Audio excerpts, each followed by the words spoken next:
Zwartgroep Aliade moet de iepensteende rekkers betalen en krijgt geen insjoch in de ritinformatie van Oenema. Dat zei de rechter Joert.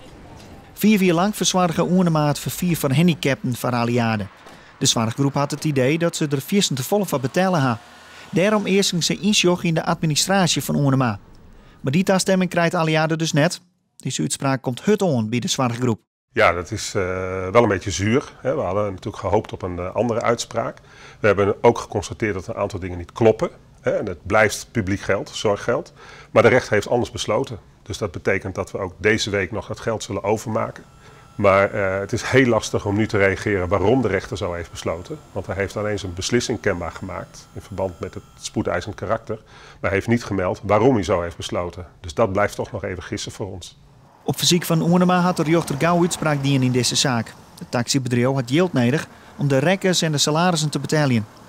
Oenema kennen we verder. Hoe 2 weken wordt het vonnis staljachten.